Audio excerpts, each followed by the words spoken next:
अस्सलाम वालेकुम, I am Farhan Mir, welcome back to our channel. ये मार्केट दोस्तों दो पार्ट में बढ़ चुकी है। एक तरफ निफ्टी है, लार्ज कैप स्टॉक हैं जो बिल्कुल भी नहीं गिर रहे हैं और 22,000 के ऊपर निफ्टी टिका के रखी हुई है। लेकिन असल कहानी कुछ और ही है। Mid cap small cap stocks में कार्नेज मचा हुआ है। हम और आपका पोर्टफोलियो पूरी तरीके से लाल हो चुका है। अब क्वेश्चन ये बनता है, क्या यहाँ से निफ्टी गिरने को तैयार है या फिर मिड कैप स्मॉल कैप यहाँ से रिकवर करने को तैयार है? जो आपने अपने पोर्टफोलियो का ऑल टाइम हाई देखा था, ये आप वापस कब तक देखोगे? बचा हुआ 2024 का साल हमारे लिए कैसा हो सकता है, ये कंप्लीट एनालिसिस दोस्तों आपको इस वीडियो में मिलेगी। इसके अलावा डिफरेंट हम लोग ग्लोबल इंडाइसेस देखेंगे, गोल्ड, सिल्वर, रुपी, डॉलर, क्रूड ऑयल, ये सब एनालिसिस करके ये देखने की कोशिश करेंगे कि आने वाले हफ्ते में मार्केट के लिए क्या पॉसिबिलिटीज बन रही है। तो चलो दोस्तों शुरू करते हैं विदाउट वेस्टिंग टाइम। तो सबसे पहले जो हमारी बात की हम शुरुआत करेंगे वो स्मॉल कैप इंडेक्स से ही करेंगे। हमारे पोर्टफोलियो के स्टॉक से हम लोग डिस्कशन स्टार्ट करेंगे। ये बात मैं ऑलरेडी आपको काफी बार बता चुका हूं कि मार्केट चलाता कौन है। अगर हम लॉन्ग टर्म की बात करें तो मार्केट को सिर्फ और सिर्फ ग्रोथ चलाती है। अगर हम मीडियम टर्म की बात करें, मतलब 1 से 3 साल तक के स्टॉक मार्केट की बात करें, तो उसको सिर्फ और सिर्फ लिक्विडिटी चलाती है। और बहुत ही शॉर्ट टर्म की बात करें, हफ्ता 10 दिन में क्या हो सकता है, तो मार्केट में प्योरली सेंटिमेंट काम करते हैं। अब जहां तक के स्मॉल कैप इंडेक्स की गिरने की बात है, जो सेकंड पॉइंट है कि स्टॉक मार्केट मीडियम टर्म में हमेशा लिक्विडिटी ही चलाती है, वहीं से सबसे बड़ा कंसर्न स्मॉल कैप इंडेक्स के लिए आया हुआ है। और सेबी ने ऐसी एक वार्निंग दी हुई है कि जो स्मॉल कैप इंडेक्स है या स्मॉल कैप जो स्टॉक्स है, मिड कैप जो स्मॉल स्टॉक्स हैं, इसमें एक बबल बन रहा है। और इसकी वजह से कुछ small cap mid cap funds ने, जो म्यूचुअल फंड्स है, उन्होंने small cap mid cap funds में इनफ्लो लेना बंद कर दिया है। तो इसका मतलब ये है कि जो mid cap small cap fund में जो पैसा आ रहा था, वो पैसे पे रेस्ट्रिक्शन लग चुका है। अब स्मॉल कैप का मेन चलने का रीजन आप समझिए कि एक स्मॉल कैप कंपनी कितनी होती है, 5-10 हजार करोड़ की कंपनी होती है। और जो स्मॉल कैप फंड है, उसके बाद जब भी पैसा आएगा, एसआईपी रूट से आएगा या कहीं से भी आएगा, जो पैसा आएगा, जो स्मॉल कैप फंड है वो उसी स्टॉक में इन्वेस्ट करेगा। ऐसा तो है नहीं कि कुछ नया फंड आ गया तो कोई नए स्टॉक ढूंढे जाएंगे। ऐसा नहीं होने वाला। जो एग्जिस्टिंग स्टॉक है उसी में पैसा इन्वेस्ट होगा। तो यही एक बहुत बड़ा रीजन था कि ये जो स्मॉल कैप इंडेक्स है, इसमें कंटिन्यूअसली इतनी बड़ी रैली होती जा रही थी। और अब सेबी की रिस्ट्रिक्शन की वजह से स्मॉल कैप इंडेक्स में जो इनफ्लो है, जो लिक्विडिटी इशू, वो आ रहा है और उसकी वजह से स्टॉक में गिरावट आई हुई है। अब लोगों का दूसरा कंसर्न ये है कि क्या स्मॉल कैप स्टॉक्स जो हैं वो ओवर वैल्यूड हो चुके हैं, क्या बहुत ज्यादा इनकी वैल्यूएशन हो चुकी है? तो मुझे ऐसा नहीं लगता दोस्तों कि स्मॉल कैप स्टॉक्स बहुत ज्यादा ओवर वैल्यूड हो चुके हैं। आप क्लियरली यहाँ पे देख सकते हो, जो स्मॉल कैप इंडेक्स है उसका जो पी है वो 25 का है। इसके पहले जब हमने स्टॉक स्मॉल कैप स्टॉक पे जब अपना वीडियो बनाया था, तब वो टाइम पे जो स्मॉल कैप इंडेक्स है, इसका पी कुछ 20 के आसपास था, तब वो काफी ज्यादा फेवरेबल था। बट अगर आज के दौर में आप देखो ना, तो जो स्मॉल कैप इंडेक्स है, इसका पी है वो 25 के आसपास है। और अगर हम हिस्टोरिकली भी चेक करते हैं तो 25 का पी, ये देखिए, एवरेज पी के आसपास ही है। 2021 अक्टूबर में जो करेक्शन ट्रिगर हुई थी, तब इसका पी 45 के आसपास पहुंच चुका था। तो 25 का पी एक्चुअली मीडियम रेंज में ही है। और बहुत बड़ी करेक्शन जो ट्रिगर हुई थी, उसके लिए तो पी 2018 में 100 के आसपास चले गया था। तो अगर आप देखो तो ये जो 28 का पी है, अभी भी ये येलो जोन में है। हाँ, ऑब्वियस सी बात है, जब लास्ट टाइम हमने वीडियो बनाया था तब वो पी ग्रीन जोन में था। यहाँ पे कहीं हुआ करता था, 20 के आसपास कहीं हुआ करता था। तब तो एक ऐसा था कि ब्लाइंड बाय जोन था वो। अभी भी पी जो 28 के आसपास का जो पी है, वो रेड जोन में नहीं है। इसका ये मतलब है कि जो स्मॉल कैप इंडेक्स है, उसके जो वैल्यूएशन है वो फेयरली वैल्यूड है। It is not under valued, it is not over valued. But small cap में आपको काफी केयरफुल होना पड़ता है, बिकॉज अगर आप देखो तो जो टॉप 100 स्टॉक होते हैं वो लार्ज कैप होते हैं, 100 से 150 250 स्टॉक मिड कैप होते हैं, और 250 के पूरे स्टॉक्स आपके स्मॉल कैप होते हैं। तो स्मॉल कैप इंडेक्स पूरी पिक्चर आपको क्लियरली नहीं बताती। तो बहुत से ऐसे स्टॉक्स भी हैं जो बहुत ज्यादा ओवर वैल्यूड हो चुके हैं, जिनमें कोई अर्निंग नहीं है और बहुत ज्यादा चल चुके हैं। वैसे स्टॉक से तो आपको बिल्कुल दूर रहना चाहिए। लेकिन अच्छे क्वालिटी के जो स्मॉल कैप स्टॉक्स हैं, वो मेरे ख्याल से अभी भी फेयरली वैल्यूड हैं, बहुत ज्यादा ओवर वैल्यूड नहीं है। अब क्वेश्चन ये आता है कि ये स्मॉल कैप स्टॉक्स में इतनी ज्यादा पिटाई क्यों हुई है? उसका सिंपल सा रीजन ये है कि जितना ज्यादा चाल आई है उतनी बड़ी पिटाई हुई है। अब अगर मैं आपको निफ्टी का चार्ट बताऊं, तो आप ये देख सकते हो, मार्च 2023 से ये मार्केट की स्मॉल कैप इंडेक्स की रैली स्टार्ट हुई थी। अगर मार्च 2023 से आप देखो, तो जो निफ्टी है, इसने जो रिटर्न दिया हुआ है वो 30% के आसपास है। अगर पूरा टॉप से भी हम माने, अभी टॉप से तो निफ्टी 2-3% ही नीचे है, पर 30% के आसपास निफ्टी ने रिटर्न दिया हुआ है। बट अगर हम स्मॉल कैप इंडेक्स की बात करें, तो ये जो रिटर्न है, ये करीब करीब आपका बन जाता है, अगर मैं पूरा रिटर्न पकड़ूं तो ऑलमोस्ट 95% के आसपास का रिटर्न बन रहा था। जो कि अभी वो थोड़ा सा रिटर्न उसमें से कम हुआ है, और अभी भी ये 70% के आसपास का रिटर्न है। इसका मतलब है पिछले एक साल में निफ्टी ने 30% का रिटर्न दिया हुआ है। वेरएज जो स्मॉल कैप इंडेक्स है, उसने ऑलमोस्ट 70% के आसपास का रिटर्न दिया हुआ है, गिरने के बाद भी। ओरिजिनली तो 95% के आसपास का रिटर्न था। और वही अगर हम स्मॉल कैप की बात करें, तो मिड कैप की बात करें, तो मिड कैप ने भी गिरने के बाद भी ऑलमोस्ट 58% रिटर्न अभी भी दिया हुआ है। तो एक सिंपल सा बात है कि जहां पे रिटर्न लोगों का ज्यादा बना था, वहां पे प्रॉफिट बुकिंग आनी लाजमी थी। और जब अगर कोई आज ये क्वेश्चन करता है कि भाई निफ्टी तो गिर नहीं रही है और स्मॉल कैप इंडेक्स गिर रहे हैं, तो कुछ दिन पहले वो लोग कहाँ थे, जब जब निफ्टी तो बढ़ नहीं रही थी, है ना, निफ्टी तो ऑलमोस्ट उसी जगह पे ठहरी थी, एक रेंज में बसी हुई थी, और स्मॉल कैप इंडेक्स बढ़ रहे थे।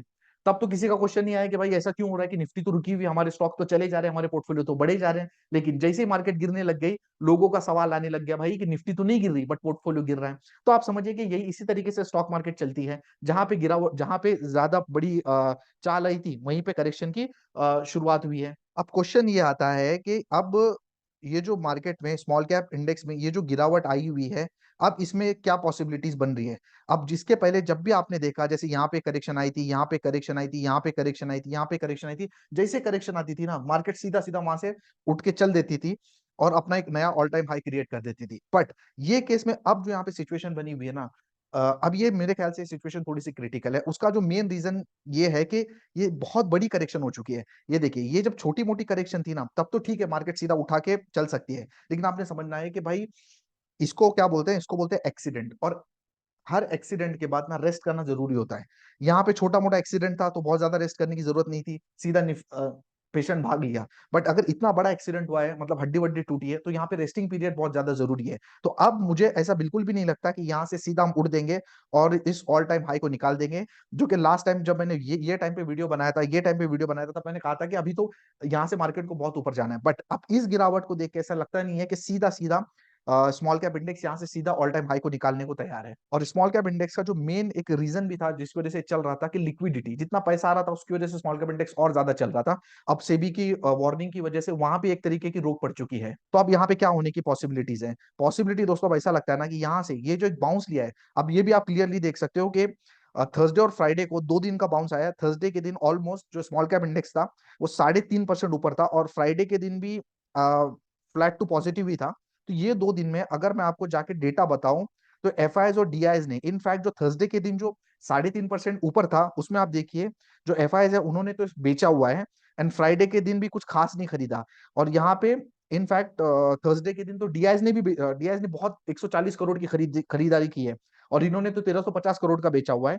एंड फ्राइडे को इन्होंने डीआईएस ने भी बेचा हुआ है। इनफैक्ट अगर आप ये आंकड़े देखो, तो ये जो मार्केट में जो थर्सडे और फ्राइडे को जो मूवमेंट आई हुई है ना, ये बोल सकते हो आप कि इसमें कोई एफआईएस और डीआईएस का कोई बड़ा हाथ नहीं है।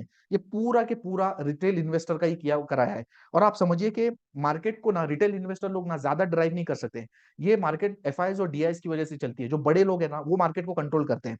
तो थर्सडे और फ्राइडे की अगर इस मूवमेंट में अगर एफआईएस और डीआईएस की थोड़ी बहुत बाइंग रहती ना, तो हम कॉन्फिडेंटली कह सकते थे कि ये मूवमेंट अच्छी है। बट फिलहाल ये जो मूवमेंट है, इसको देख के ऐसा लगता नहीं ये मूवमेंट में बहुत ज्यादा चाल है, बिकॉज इसमें एफआईएस और डीआईएस की बाइंग लैग कर रही है। तो अब क्वेश्चन ये आता है कि अब आगे क्या होने की पॉसिबिलिटीज है। तो अब ये जो बाउंस है, मुझे ऐसा लगता है कि ये बाउंस और कुछ दिनों तक चल सकता है, और ये लेवल के आसपास, मतलब 15,300 15,400 के आसपास स्मॉल कैप इंडेक्स यहाँ से और ऊपर जा सकता है। इसका मतलब आने वाले नेक्स्ट वीक में, के फर्स्ट वीक में आपको थोड़ा बहुत इसमें पॉजिटिव मोमेंटम दिख सकता है। बट डायरेक्टली इसको ऑल टाइम हाई को काटेगा ऐसा लगता नहीं, और फिर ऐसा लगता है कि वहां से फिर एक इसमें गिरावट आने को तैयार है। और ऐसा लगता है कि ये लो भी कटेंगे, और ये लेवल के आसपास, मतलब 13,000, ये लेवल के आसपास, मतलब 13,800 के आसपास एक फाइनल बॉटम लग सकती है। जो आप कह सकते हो कि जो प्राइस वाइज करेक्शन है ना, वो 13,800 के आसपास कंप्लीट हो सकती है। तो अगर आप देखो, तो यहाँ से बहुत ज्यादा प्राइस वाइज करेक्शन नहीं है, मतलब अगर आप बोलो तो 8-10% के ऊपर करेक्शन नहीं है। लेकिन तकलीफ यहाँ पे ये है ना कि प्राइस वाइज नहीं, यहाँ पे टाइम वाइज करेक्शन बहुत ज्यादा लग रही है। तो प्राइस वाइज करेक्शन तो ऐसा है ना कि एक बार पैर टूट जाए खत्म, उसमें वो तकलीफ नहीं होती जितनी तकलीफ आपको अगर बोला जाए कि चल अभी पैर टूट गया, प्लास्टर लगा के तो हॉस्पिटल में बैठ। तो टाइम वाइज करेक्शन मुझे लगता है कि अभी यहाँ पे बाकी है, बट प्राइस वाइज करेक्शन बहुत सारे स्टॉक नहीं हो सकते कि अपने लोग लगा भी लिए होंगे। तो लेकिन वो स्टॉक सीधा सीधा ऑल टाइम हाई निकालेंगे ऐसा फिलहाल तो लगता नहीं है। तो आपको हो सकता है ऊपर जाके वापस से मार्केट एक बार नीचे गिरे, और 13,800 900 के आसपास स्मॉल कैप इंडेक्स संभलने की कोशिश करे। और मे बी अब जैसे कि इलेक्शन का जो डिक्लेयर हो चुका है कि अप्रैल में आपका इलेक्शन होने वाला है, एंड जून फर्स्ट वीक में उसके फाइनल रिजल्ट आने वाले हैं, तो पूरा मार्च, पूरा अप्रैल और पूरा मई, मोटा मोटा ऐसा लगता है कि आने वाले 2-3 महीने स्मॉल कैप इंडेक्स इसी लेवल के आसपास टाइम पास करेगा। तो इलेक्शन के मंथ में, मे बी अप्रैल मंथ में और फर्स्ट मई, अप्रैल मई महीने में वापस से एक बार ये लेवल की रीटेस्टिंग हो सकती है, जहां पे स्टॉक्स अपने हो सकता है कि अपने डबल बॉटम बनाने के लिए आए। तो वो एक अगेन एक अच्छी अपॉर्चुनिटी बन सकती है। और पूरी जो करेक्शन है, ये जो पूरी टाइम वाइज करेक्शन यहाँ पे होने वाली, प्राइस वाइज करेक्शन तो बहुत सारे स्टॉक में हो भी चुकी है और कुछ बची होंगी, तो बहुत ज्यादा तो नहीं, 7-8% ऊपर नीचे।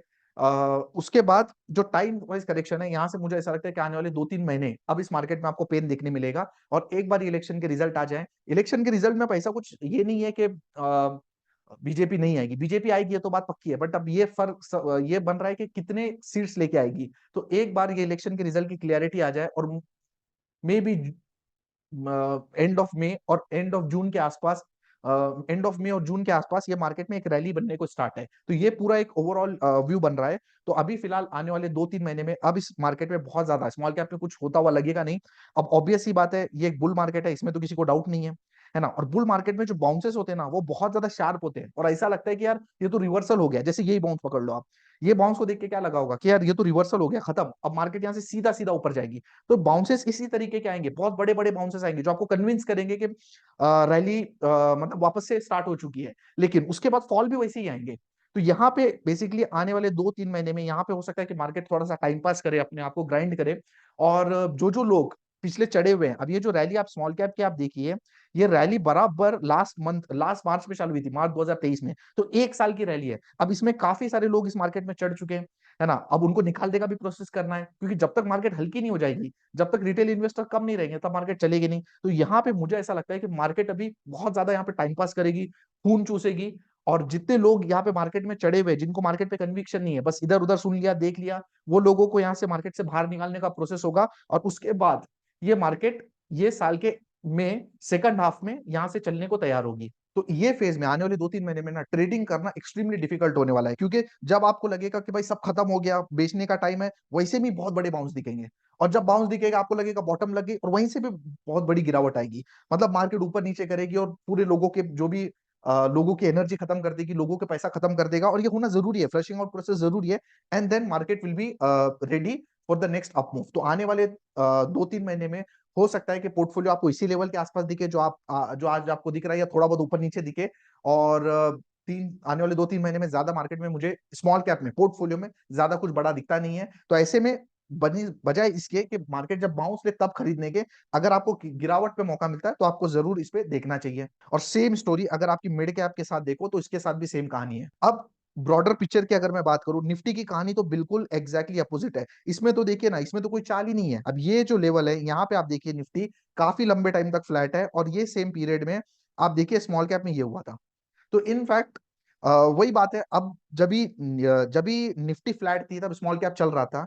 तो जब स्मॉल कैप गिरा है तो निफ्टी गिरे, इसकी जरूरी तो नहीं है। तो अब निफ्टी के लिए इंपॉर्टेंट क्या लेवल है, अगर निफ्टी ये जो लो लगा हुआ है, ये लो अगर तोड़ देती है, मतलब 21,850 का लो अगर तोड़ देती है, यहाँ से सिर्फ 150 पॉइंट है, तो बहुत ज्यादा पॉसिबिलिटी है कि आपको ये वाले लेवल वापस दिख जाए, 21,100 के आसपास के लेवल दिख जाए। तो अभी तक तो by looking at this situation, जो वर्स्ट केस पॉसिबिलिटी मुझे मार्केट को देख के लग रही है, वो है 21,100, 21,000 के आसपास के लेवल। वो भी कब, अगर निफ्टी 21,850 के लेवल को तोड़ देती है। उससे ज्यादा गिरावट की उम्मीद मुझे फिलहाल निफ्टी में लग नहीं रही। उसका रीजन भी है, उसका रीजन ये है ना कि निफ्टी, आप देखिए कि एग्जैक्ट बहुत कुछ ज्यादा चली ही नहीं है।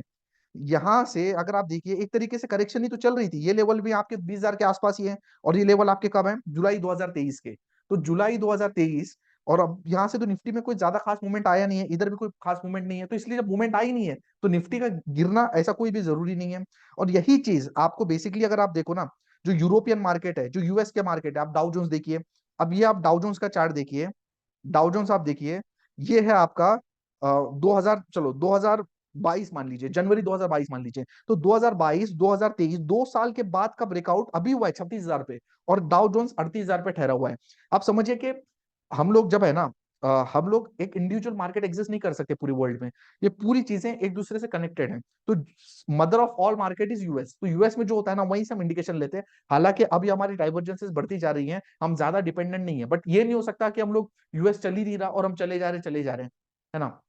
कम ज्यादा वो एक अलग बात है। तो 2 साल बाद यूएस का ब्रेकआउट हुआ है। तो ये बहुत ज्यादा भी इसमें गिरावट तो दिखती नहीं है। अगर आप यूरोपियन मार्केट भी देखें, अगर यूएस का आप S&P 500 भी देखिए, तो ये देखिए 2 साल बाद S&P 500 ने 4800 के ऊपर ब्रेकआउट दिया हुआ है, अभी 5100 के आसपास है, कुछ खास तो मूवमेंट भी नहीं है।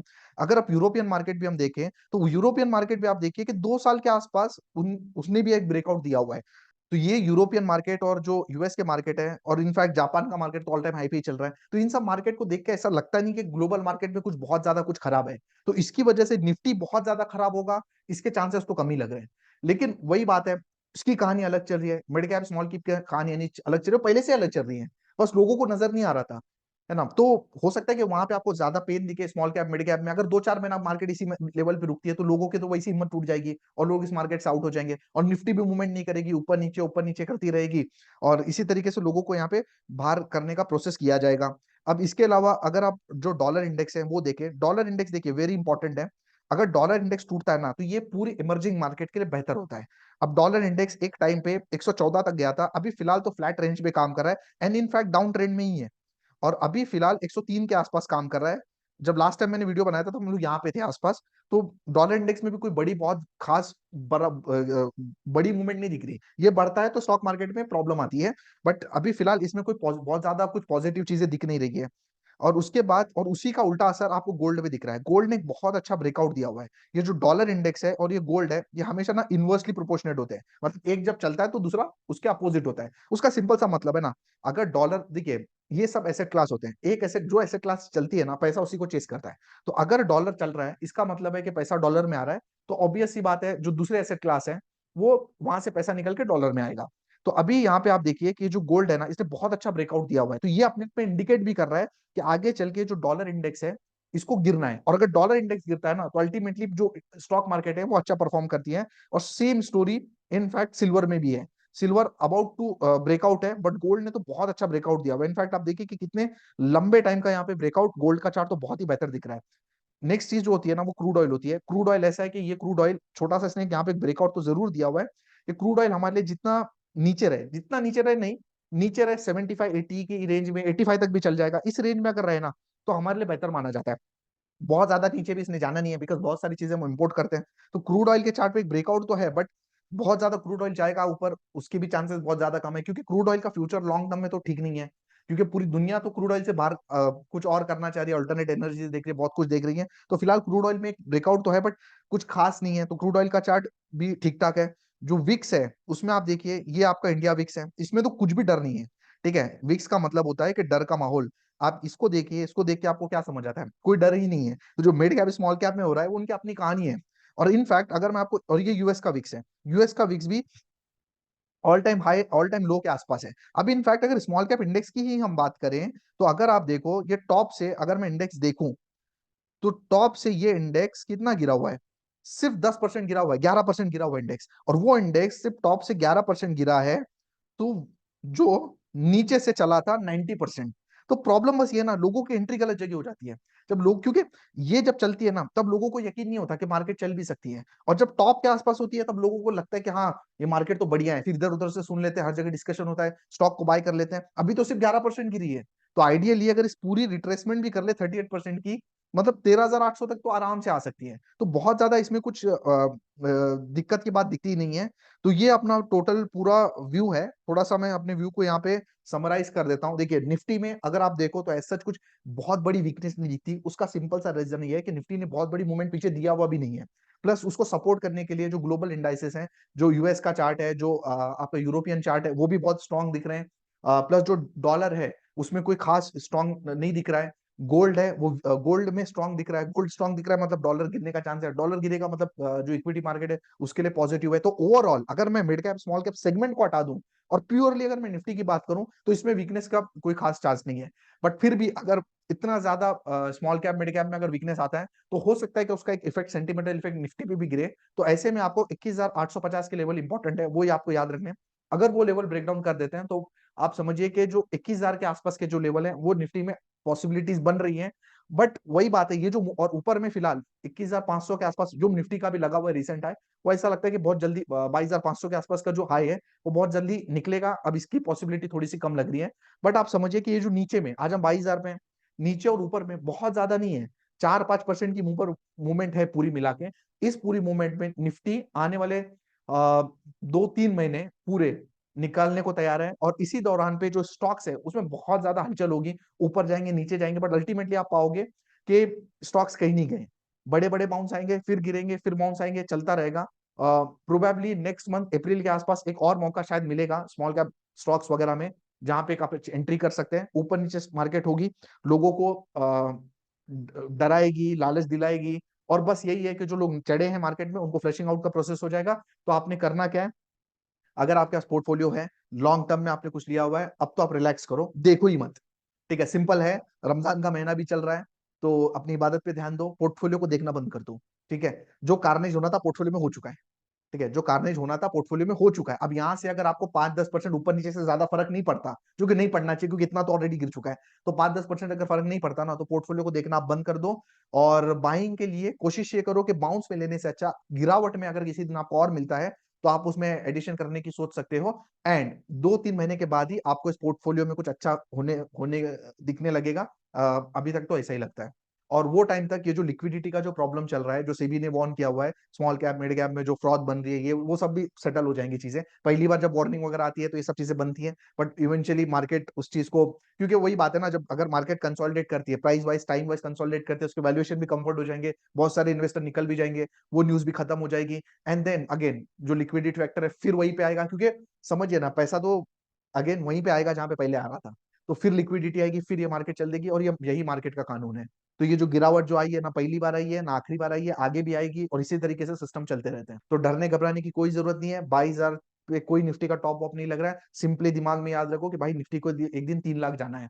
ठीक है, तो लॉन्ग टर्म अगर आप इन्वेस्टर हो तो कोई टेंशन की जरूरत नहीं है। 20 सालों में निफ्टी, 20-22 सालों में निफ्टी आपको 15% का रिटर्न भी पकड़ो, सीएजीआर, तो आपको 3 लाख निफ्टी दिख जाएगी। तो अपने होराइजन को थोड़ा सा लंबा करो, इन्वेस्टर की मेंटालिटी करो, ट्रेडर हो तो अपने डिसिप्लिन से काम करो।